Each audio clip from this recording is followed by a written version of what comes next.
Guys, so you won't believe this right now. I'm on a riverboat. Just finished speaking at Russ's event. There's Russ over here talking with some other contractors for his event here in Louisville. I don't know if you guys can see it or not.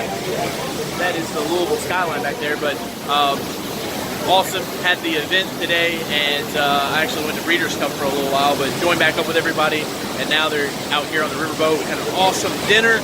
Russ put on a great event.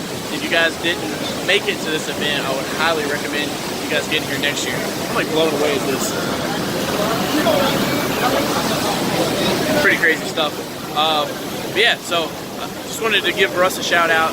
Appreciate him letting me come in and speak at the event, and let's see if I can get him over here. Russ, we doing this thing next year? We're doing the event again next year. So you guys can, I'll put a link down to Russ's website, Southside of pressurewasherky.us. I'll put a link down in the description here, but Russ had me out. Appreciate you, man. Thanks for having me. And there was an awesome home group of contractors. Say hi, everybody. There we go.